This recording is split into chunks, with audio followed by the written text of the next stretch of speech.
And at stake is a chance for Henry Cooper to fight for Patterson if tonight he can beat Zora Folley, the man from Arizona, the man that America claims is the legitimate challenger to Floyd Patterson. It's Cooper on the left. He's about 2 inches taller, this blonde man from Bellingham in Kent.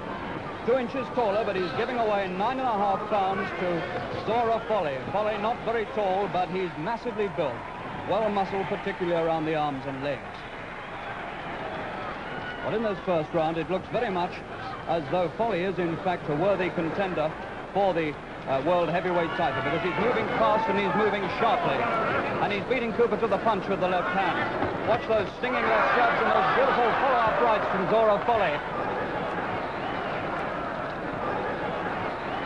Cooper a little bit out of distance with the left hand. Folley looks really good and classy in the opening stages of this contest. And Folley obviously has heard about Cooper's left hook, because you'll notice that always he's moving around to his own left hand. He's edging away to the left to keep away from Cooper's left hand. And he's keeping plenty of distance between himself, except when he chooses to go in. He's not letting Cooper really get to work with the left hook or the left jab.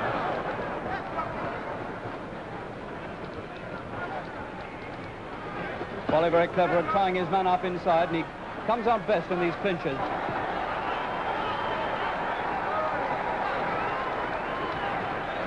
And here's Cooper back to his corner, and we're all saying at the ringside now, has Cooper bitten off more than he can chew? They come out for the third. Cooper on the right, taller, blonde, worried possibly about the left eye, because it's the left eye that invariably gets cut when he fights. And Folley knows this, and he's trying to cut that right eye, that left eye. Do you see how he put that right across there? Cooper must try and protect this left eye of his, because it really is vulnerable. And once that goes, it's a terrible handicap against a man of Folley's class.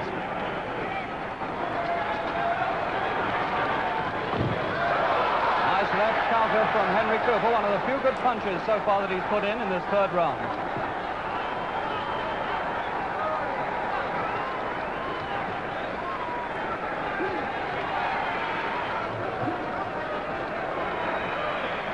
Whenever he gets the chance, Folley is stabbing away at Cooper's left eye. And there's a punch, and that punch opens Cooper's left eye. It's bleeding now. It's bleeding above and below. In this third round, 4 good rights from Folley, and Cooper is on the floor. He's on one knee. He's not badly hurt, but he's dazed. He's taking a rest. He comes up at 8, and Cooper is in trouble, bleeding from above and below the eye. He's got to watch Folley's right. 4 of those went in that time, and the last one put Cooper down. Cooper at bay is a picture of a man at bay. The Englishman in desperate trouble as Folley comes forward. But at this crucial stage of the fight, when Folley should be going all out, look at this American, the man they say is number 2 in the world. He's not really got the killer instinct. He's not going to Cooper and really punishing him as he should be. He's got the chance to win in this third round, but he's not following it up.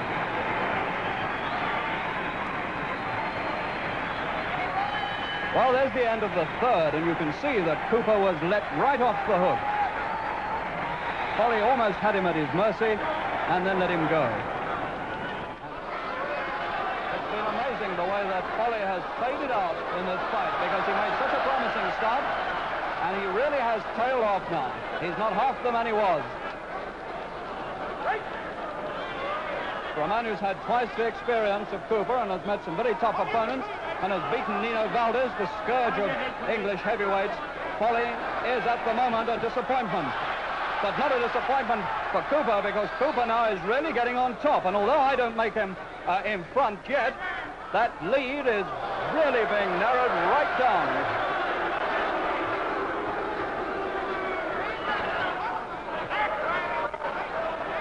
And now we're in the 9th round. And at the beginning of this round, I only made Folley a quarter of a point ahead.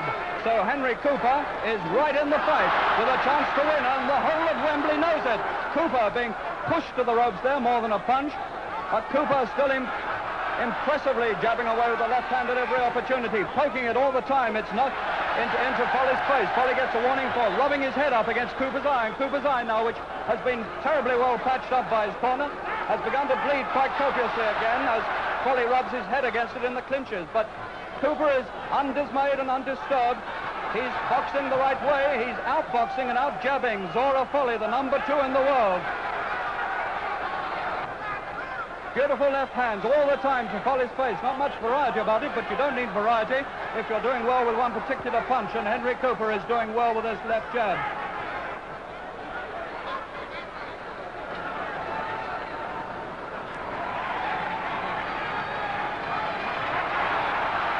There's the end of the 9th, and you can see that Cooper probably didn't hear the bell because there's so much noise being made here at Wembley, and he wants to carry on the fight against Zora Folley. They come out for the 10th now, and I've got them exactly level on points. It's all on the last round. And Wembley Pool, 10,000 people here in Wembley Pool know that everything depends on the last round, and they're cheering Cooper to go in now.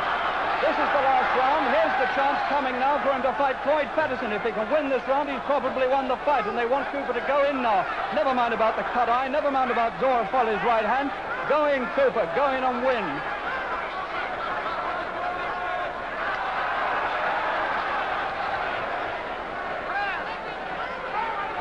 Cooper with his back to us, still jabbing away with the left hand, giving it everything he's got. Look at that tame left lead from Folley. He hasn't got much spirit left, but Cooper has. Cooper carrying the fight here, pushing Folley to the ropes above it.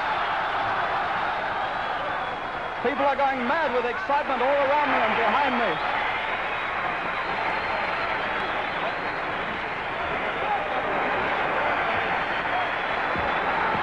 Standing toe-to-toe now, Henry Cooper with Zora Folley. Look at this effort he's putting in at the finish here. That cloud of smoke coming up over the ring. It's almost as though explosions are taking place in the ring, and they are, because Cooper now doesn't care about anything. He just wants to win. And he's standing there absolutely toe-to-toe. He's going to slug it out to the final bell. And there is the final bell. And Henry Cooper has won. He's won it on that last desperate round. Henry Cooper wins and gets his chance to fight Floyd Patterson for the world title.